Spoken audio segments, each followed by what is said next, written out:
నన్ను క్షమించండి, మళ్ళీ ఇలాంటి తప్పు చేయను. 2016 తర్వాత బెట్టింగ్ ప్రమోషన్ చేయలేదు. సినీ నటుడు ప్రకాష్ రాజ్ బెట్టింగ్ యాప్ ప్రమోషన్పై సిట్ విచారణకు హాజరంట. ఇలా బెట్టింగ్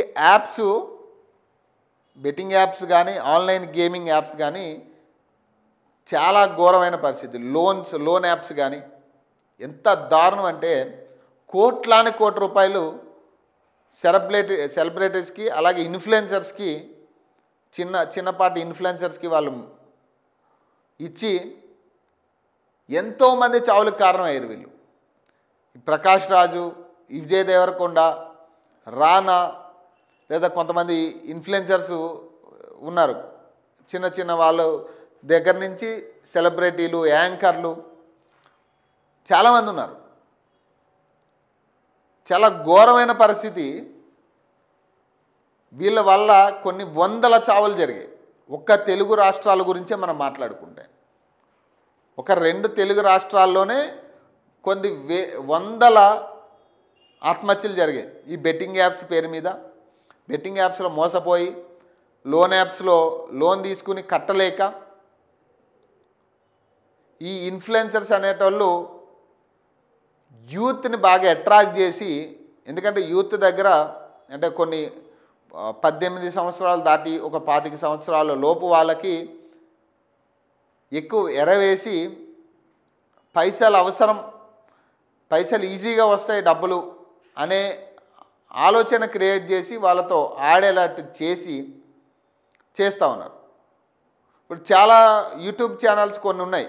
కొన్ని నాకు తెలిసి కొన్ని ట్రావెలింగ్ సంబంధించిన యూట్యూబ్ ఛానల్స్, కొన్ని వ్లాగ్స్ చేస్తూ వాళ్ళు, కొంతమంది పల్లెటూరుకి సంబంధించిన వ్లాగ్ చేస్తూ, ఇద్దరు కానిస్టేబుల్కి సంబంధించిన యూట్యూబ్ ఛానల్ పేర్లు కూడా వచ్చాయి గతంలో. వీళ్ళు ఏంటంటే ఒక టెలిగ్రామ్ గ్రూప్ని తయారు చేసి ఆ టెలిగ్రామ్ గ్రూప్ని యాడ్ అవ్వాలని చెప్పి వీళ్ళు ఆ యూట్యూబ్ ఛానల్లో తరచూ చెప్తూ ఉంటారు. ఆ టెలిగ్రామ్ గ్రూప్లో యాడ్ అయితే మీకు ఇంకా మంచి డీల్స్ ఇస్తాం వాళ్ళు ఓపెన్గా చెప్తారు.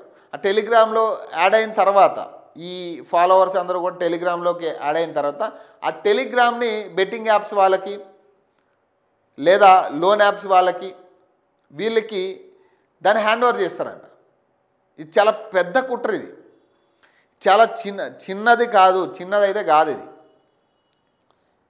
ఇది ఒక మరో ఉగ్రవాదం అనుకోవచ్చు, దీన్ని టెర్రరిస్ట్ అటాకే అనుకోవచ్చు. దీన్ని ఏ దేశాల నుంచి ఆ బెట్టింగ్ యాప్స్ని హ్యాండిల్ చేస్తాడో తెలీదు, ఆ లోన్ యాప్స్ని ఏ దేశాల నుంచి హ్యాండిల్ చేస్తున్నాడో తెలీదు, ఈ డబ్బులు ఎక్కడికి వెళ్తున్నాయో తెలీదు. మరి మన ఇన్ఫర్మేషన్ మొత్తం వెళ్తుంది వాడికి. ఇప్పుడు ఇక్కడ లాగిన్ అయిన ప్రతి ఒక్కడి ఇన్ఫర్మేషన్ వాడికి వెళ్తుంది. వాడు ఆ ఇన్ఫర్మేషన్తో ఏదైనా చేయొచ్చు.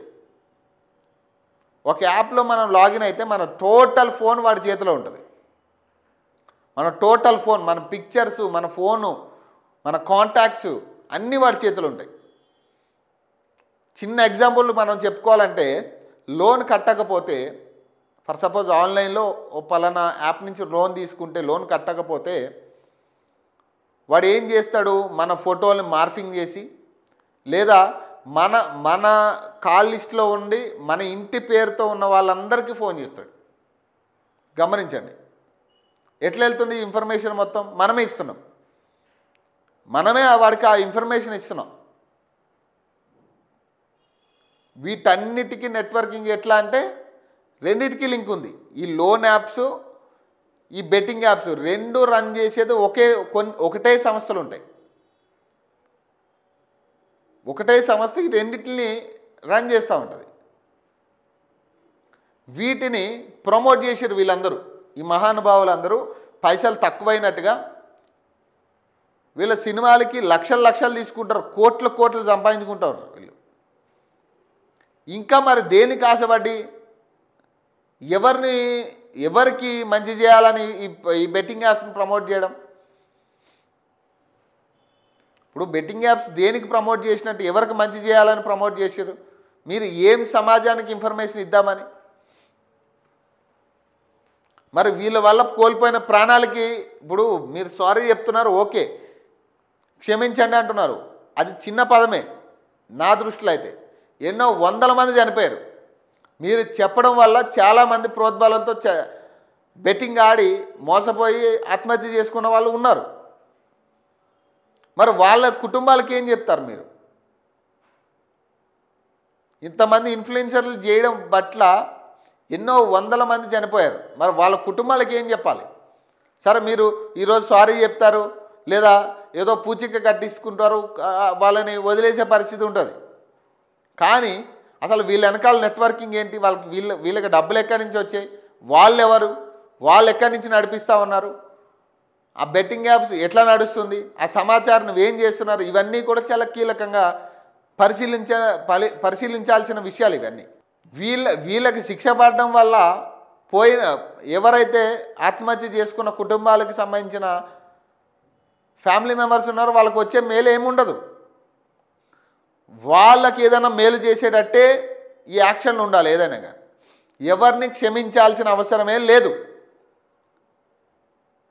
అది విజయ్ దేవరకొండ, లేకపోతే ఇంకొకళ్ళ, లేకపోతే ప్రకాష్ రాజా, లేకపోతే రానానా, ఇంకొక ఇన్ఫ్లుయెన్సర్సా, ఇన్స్టా ఇన్ఫ్లుయెన్సర్సా, ఎవరైనా కానీ క్షమించాల్సిన అవసరమే లేదు క్షమాపణ చెప్పడం వల్ల.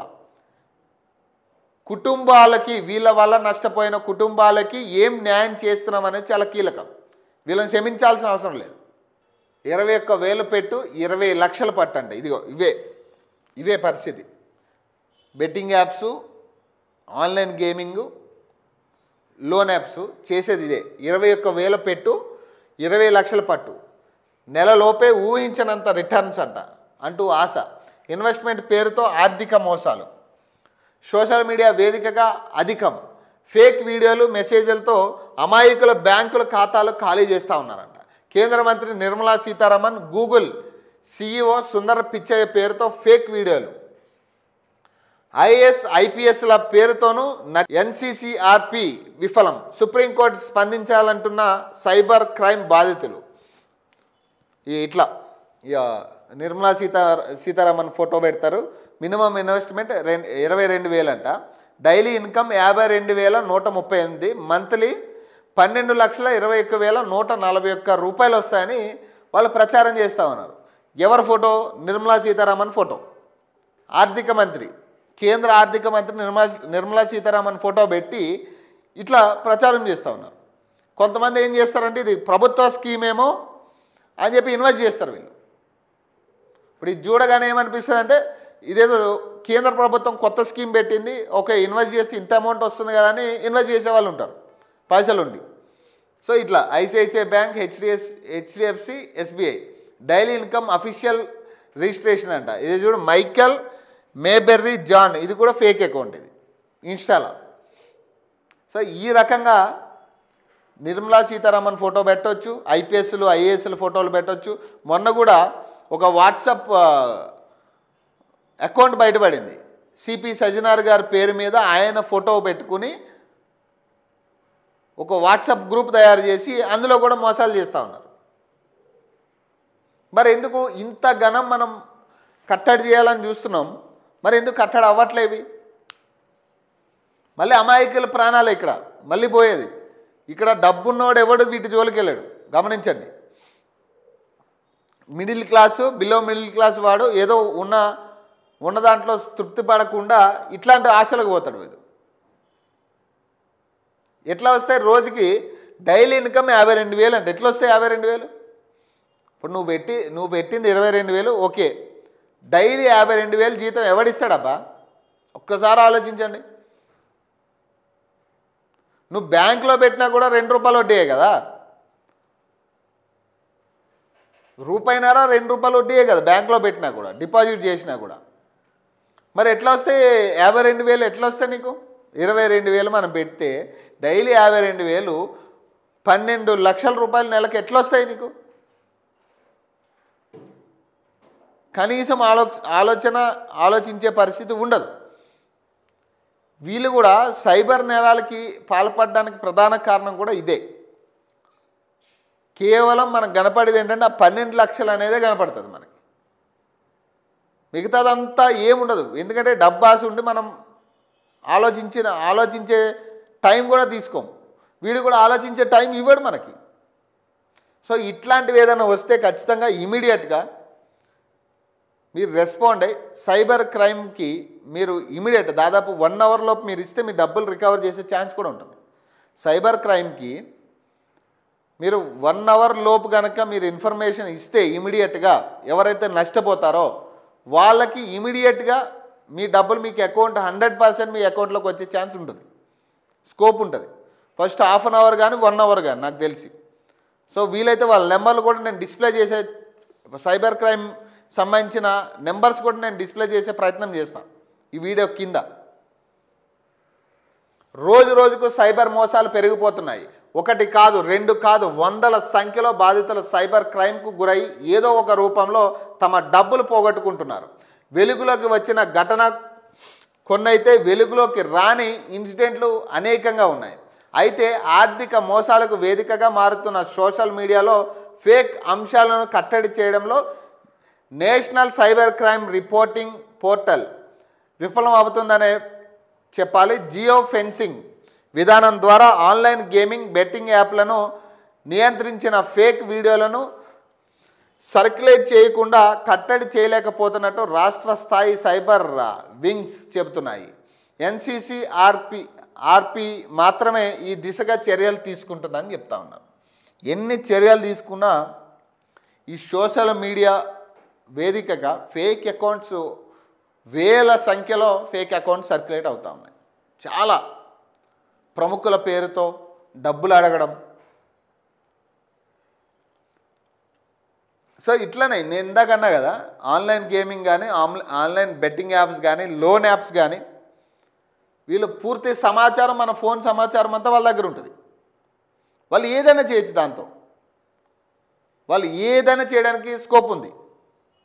మన ఫోటోలు వాళ్ళ దగ్గర ఉంటాయి, మన కాంటాక్ట్స్ వాళ్ళ దగ్గర ఉంటాయి, మన పూర్తి డీటెయిల్స్, మన మెయిల్ ఐడి దగ్గర నుంచి కీలక బ్యాంక్ డీటెయిల్స్, పాస్వర్డ్లు అన్నీ కూడా వెళ్తాయి వాళ్ళ దగ్గరికి ఒక్కసారి మనం లాగిన్ అయితే యాప్లోకి.